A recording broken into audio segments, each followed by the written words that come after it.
और शुरुआत करेंगे इस वक्त की बेहद अहम खबर के साथ। न्यूज एजेंसी ANI को दिए गए एक इंटरव्यू में मरकजी वज़ीर दाखिला अमित शाह ने गुजरात फसादात 2002 केस में PM मोदी, जो कि उस वक्त के गुजरात के वज़ीर आला थे, क्लीन चिट दिए जाने का खैर मकदम किया है।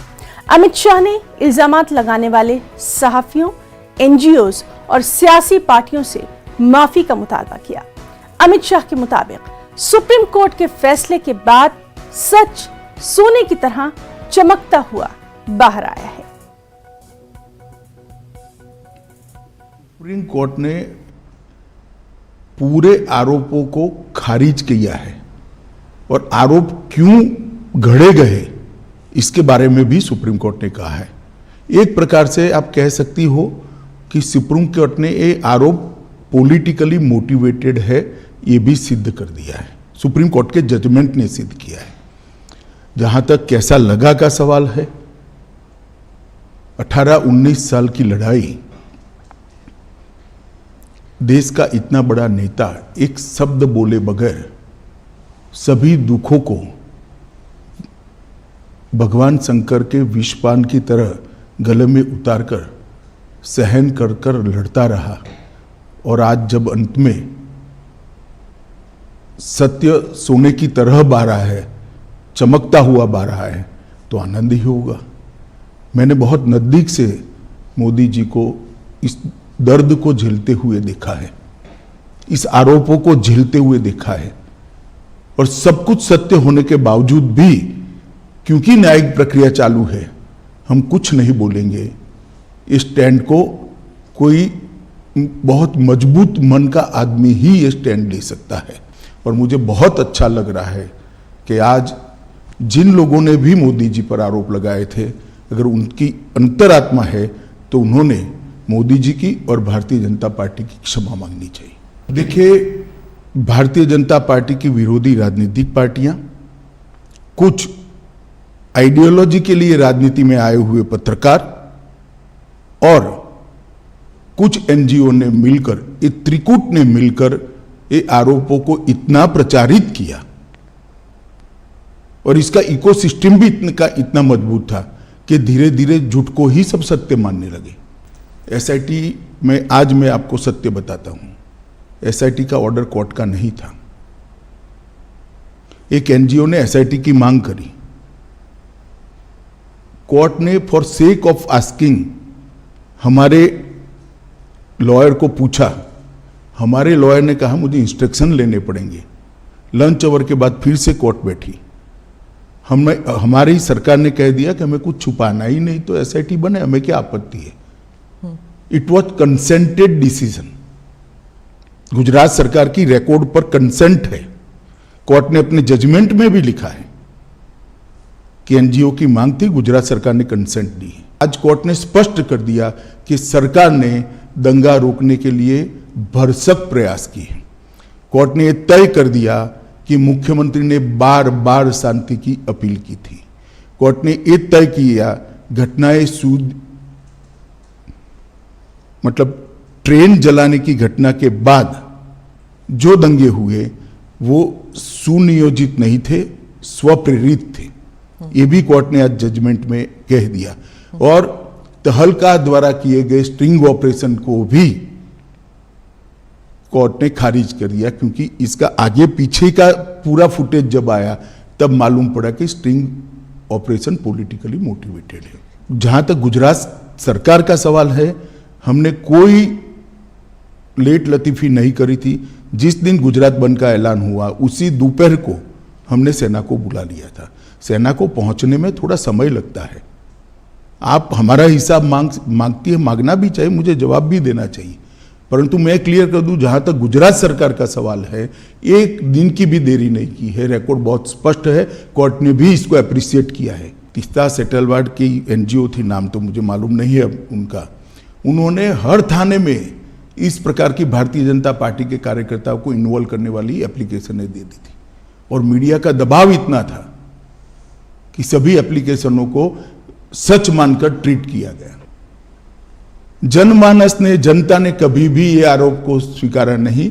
मीडिया, NGO और हमारी विरोधी पॉलिटिकल पार्टी आरोपों को चलाते गई। एक चला दिया कि सीडी के बारे में, सीडी लेकर राहुल शर्मा चले गए, वहां पर नोटिंग है, नोटिंग साइड पर रोज काम है, उसने अपने रिकॉर्ड में रखा है, कोई कानून को नहीं तोड़ा है और सुप्रीम कोर्ट ने भी इसको स्वीकृत किया है।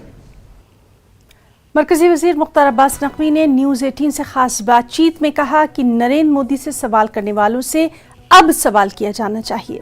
मोदी जी ने 2 दिनों में गुजरात में हुए फसाद को कंट्रोल किया, मुतासरीन को इंसाफ दिलाया। मुख्तार अब्बास साहब हमारे साथ हैं। सर, आज ही के दिन आपातकाल लगा था और आप इस मामले में आपको बहुत ज्यादा अनुभव है। देखिए, मैं तो आपातकाल के समय 16-17 साल का था, जेल भी गया।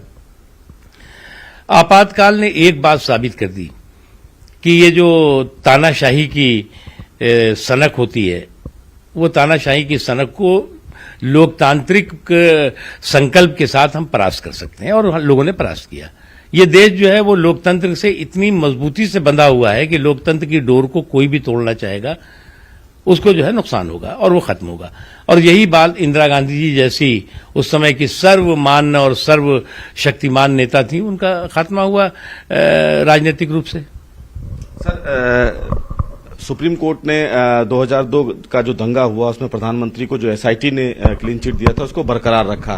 कांग्रेस लगातार सवाल खड़ा कर रही है, मतलब ये माना जाए कि क्या न्यायपालिका से भी ऊपर कांग्रेस? देखिए, मैं पहली बात एक बात समझिए आप कि नरेंद्र मोदी जी पॉलिटिकल इंटॉलरेंस के, राजनीतिक असहिष्णुता के सबसे बड़े शिकार रहे हैं। और ये जो सेकुलरिज्म के सियासी सूरमा हैं, उन्होंने जिस बेदर्दी और बेशर्मी के साथ उनके राजनीतिक असहिष्णुता दिखाई मोदी जी के, जनता ने उतना ही उनका स्वागत किया मोदी जी का। अब जो लोग ये सवाल कर रहे हैं, मोदी जी ने अपने शासनकाल में जिस समय ये हुआ था 2 दिन के अंदर दंगों पे कंट्रोल किया।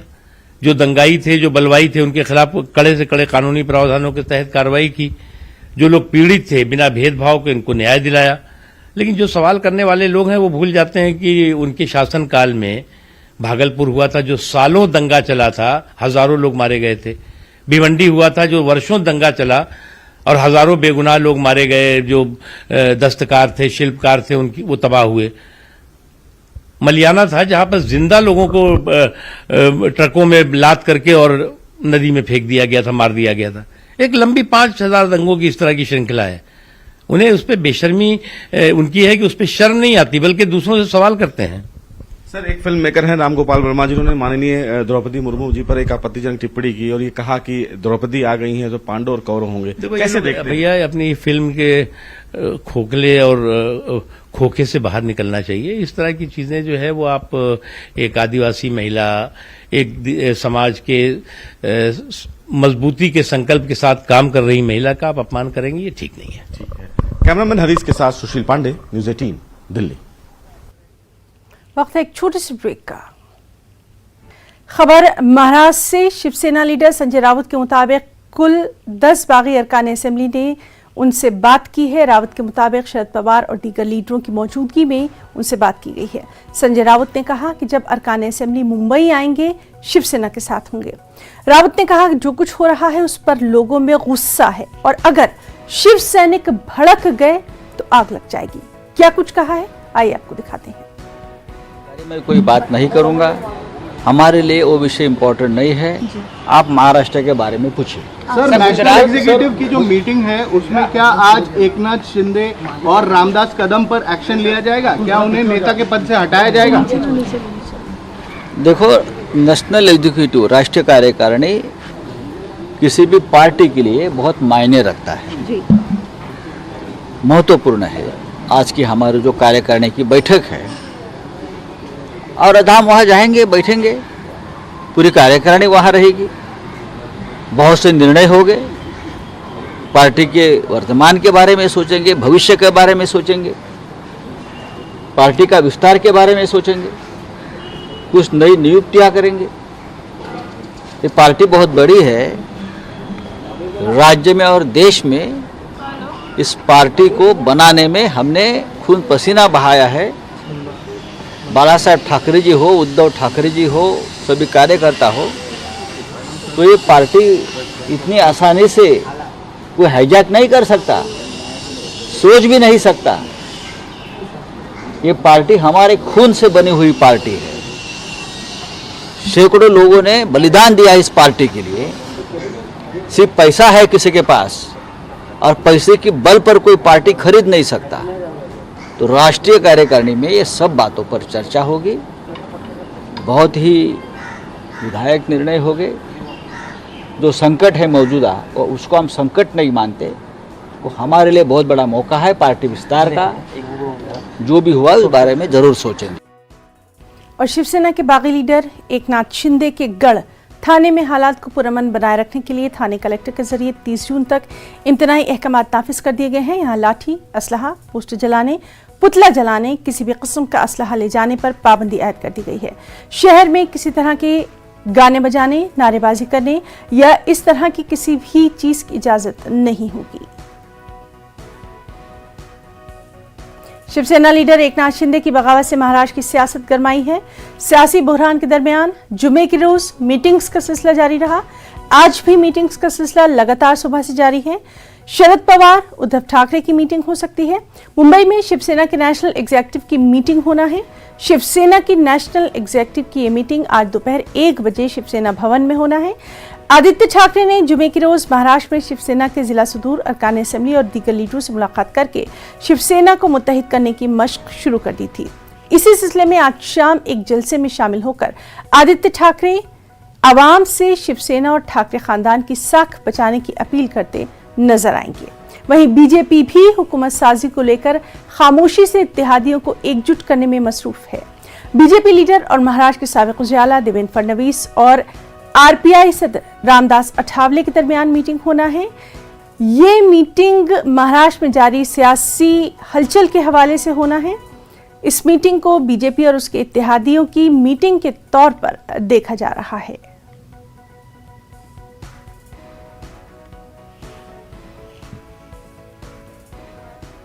मुंबई से हमारे साथ मौजूद हैं हमारे साथी अमित राय। अमित, आज का दिन भी महाराष्ट्र की सियासत के लिए काफी अहम रहने वाला है। मीटिंग्स का लगातार दौर जारी है, क्या कुछ है आज की तफसीलात? देखिए, निश्चित तौर पर संजय राउत ने अभी बात की मीडिया से। उनका साफ तौर पर कहना है कि कल जब शरद पवार की बैठक चल रही थी तो 10 विधायकों ने हमसे बात की जो इस समय गुवाहाटी में मौजूद है। तो विधायक मुंबई आए, हमसे बात करें और सारी चीजें जब फ्लो टेस्ट होगा तो सामने आ जाएगा कौन किसके साथ मौजूद है। वहीं मैं आपको बताऊं, फडणवीस के घर भी विधायकों की जो है बैठक चल रही है। एक जो उनके विधायक हैं जय कुमार रावल जो है वो पहुंच चुके हैं। दूसरे जो बीजेपी के नेता है वो पहुंच रहे हैं। कुछ ही देर में रामदास अठावले भी जो है पहुंचने वाले हैं वहां पर। तो लगातार बैठकों का दौर शुरू है। 1 बजे जो है यहाँ पर शिवसेना कार्यकारिणी की बैठक है। संजय राउत ने साफ कहा कुछ बड़े फैसले, कुछ बड़ी नियुक्तियां, वर्तमान भविष्य को देखते हुए पार्टी को कैसे आगे विस्तार किया जाए, इस पर भी चर्चा चल रही है। यानी एक तरफ जो है कल हमने देखा कि जो सांसद हैं, जो पार्षद हैं, जो जिला प्रमुख हैं, जो डिस्ट्रिक्ट लेवल के नेता हैं, उन सबसे बैठक लेकर पार्टी को जोड़ने की लगातार जो है तैयारी की जा रही है और अपना मत उद्धव ठाकरे, आदित्य ठाकरे लोगों के सामने व्यक्त कर रहे हैं। देर शाम 6:30 बजे करीब आदित्य ठाकरे जो है एक रैली भी करने वाले हैं, एक सभा को संबोधित भी करने वाले हैं। लोगों के बीच जाके शिवसेना की भूमिका को जो है स्पष्ट कर रहे हैं। संजय राउत साफ तौर पे कह रहे हैं कि मुंबई आ जाइए, वहां क्यों बैठे हुए हैं, 10 बाकी एमएलए जो है हमारे साथ हैं। वहीं मैं आपको बताऊं कि कानूनी कार्रवाई करने पर विचार किया जा रहा है। डिप्टी स्पीकर जो है 16 विधायकों को जो आयोग करने की मांग की शिवसेना द्वारा, उसे सहमति जताकर उनको नोटिस की जा सकती है और 26 जून को शाम तक उनसे जवाब मांगा जा सकता है और विधायकों को जो है मुंबई आना पड़ सकता है। दूसरी एक टेक्निकल बात ही ना मैं आपको ये भी समझा दूं कि इस पूरे मामले में जो है डिप्टी स्पीकर के खिलाफ एकनाथ शिंदे ग्रुप ने अविश्वास प्रस्ताव लाया हुआ है और कानून ये कहता है कि जब अविश्वास प्रस्ताव इसके खिलाफ लाया जाता है उस पर जब तक फैसला न हो जाए तब तक वो कोई भी जो है विधायकों को जो है डिस्क्वालीफाई नहीं कर सकता। और इसके लिए कल हमने देखा कि 2 निर्दलीय विधायकों ने जो है आकर डिप्टी स्पीकर को खत भी दिया और असम का, अरुणाचल प्रदेश के एक फैसले का जिक्र भी किया कि अगर जिसपे अविश्वास मत लाया गया है और उस पर फैसला नहीं हुआ है, वो डिप्टी स्पीकर ने जो है कोई फैसला लेके विधायक को डिस्क्वालीफाई कर दिया तो वो डिस्क्वालिफिकेशन का जो फैसला है वो सुप्रीम कोर्ट में जाकर रद्द हो जाएगा।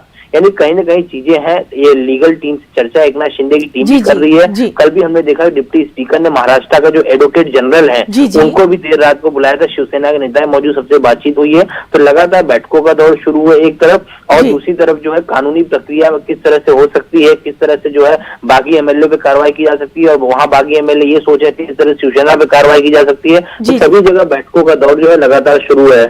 जी अमित, तो लगातार महाराष्ट्र के सियासी हालात पर नजर बनी हुई है। बहुत बहुत शुक्रिया आपका तमाम तर तफसीलात के लिए।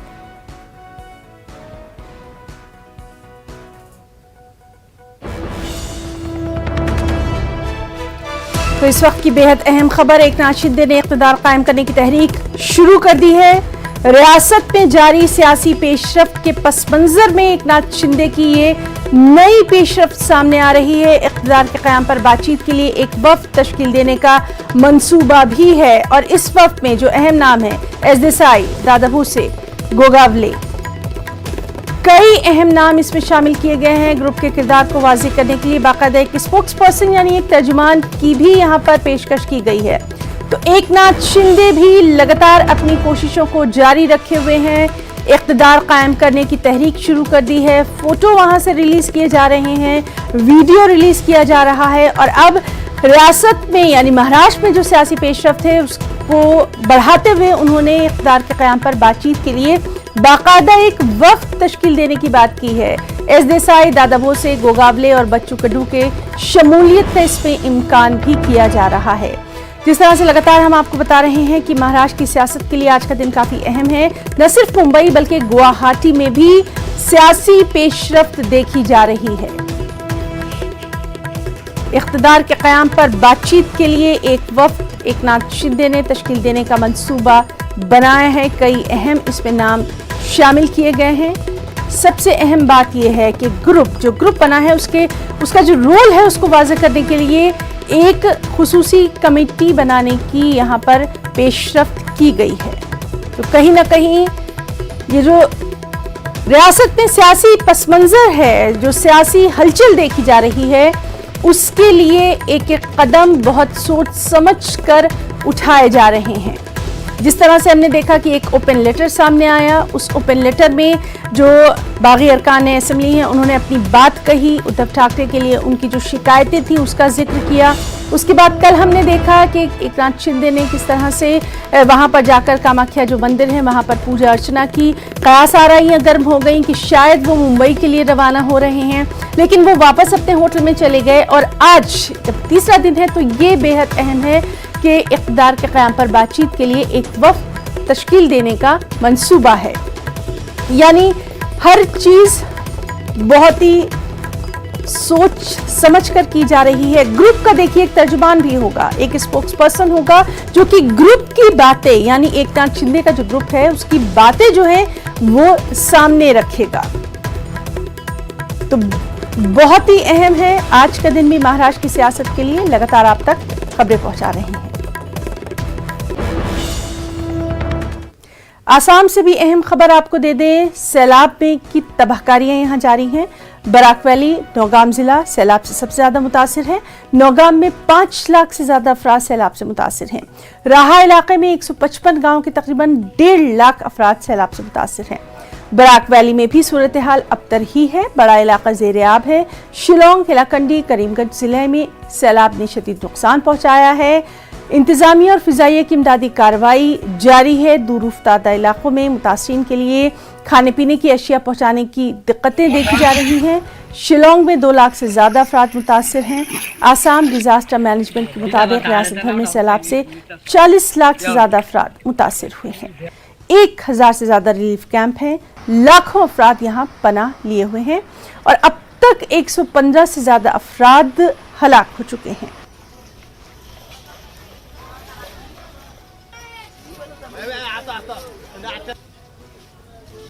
इस इलाके में ज़्यादातर लोग मतलब बाढ़ से प्रभावित हुए हैं। इस इलाके का कॉलेज है रोहा कॉलेज, और दूसरा है इस इलाके का एक जाने माना स्कूल, प्राइवेट स्कूल रोहा प्रांजल मेमोरियल एकेडमी, जो अभी पूरी पानी के अंदर है।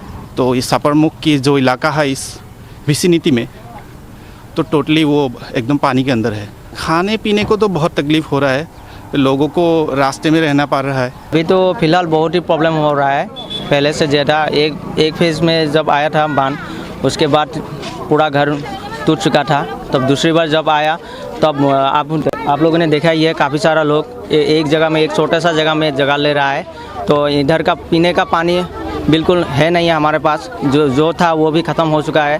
और प्रशासन से अब तक जो मदद किया वो बहुत कम है। अहानत रसूल मामले में कोलकाता पुलिस ने नुपुर शर्मा को आज तलब किया है। कोलकाता पुलिस के मुताबिक शहर में नुपुर शर्मा के खिलाफ 10 FIR दर्ज हैं, जबकि रियासत के दूसरे इलाकों में भी नुपुर शर्मा के खिलाफ मामले दर्ज हैं। जराये के मुताबिक नुपुर शर्मा ने हाजिर होने के लिए पुलिस से वक्त मांगा है।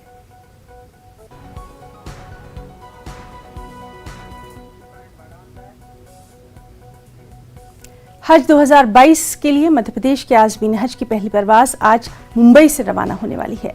आज़मीन हज की पहली फ्लाइट मुंबई एयरपोर्ट से दोपहर 3:35 पर मुंबई से जद्दा के लिए रवाना होगी। आज़मीन हज की पहली परवाज में मध्य प्रदेश के 410 आज़मीन मुंबई से रवाना होंगे। MP हज कमेटी ने आज़मीन हज की खिदमत के लिए खादिमुल हुज्जाज को भी भेजने का फैसला किया है। पहली परवाज में मध्य प्रदेश के आज़मीन हज के साथ 2 खादिमुल हुज्जाज भी सफर हज पर रवाना होंगे। वाज़ेह है कि हज 2022 के लिए मध्य प्रदेश में कोई एम्बार्केशन पॉइंट नहीं बनाया गया है, इसलिए MP के आज़मीन बजरिए ट्रेन मुंबई पहुंच रहे हैं। भोपाल रेलवे स्टेशन पर हज कमेटी की जानिब से इंतजाम किए गए हैं।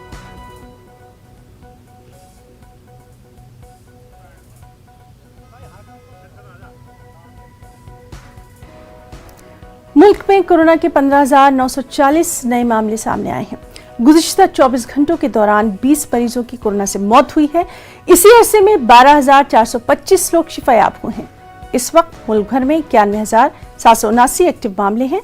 कोरोना की फैलती हुई वबा पर काबू पाने के लिए हुकूमत की जानिब से टीकाकारी मुहिम भी जारी है। इस मुहिम के तहत अब तक तकरीबन 197 करोड़ वैक्सीनेशन लगाए जा चुके हैं। इसके अलावा मास्क और दीगर एहतियाती इक़दाम इख्तियार करने की आवाम से अपील की जा रही है।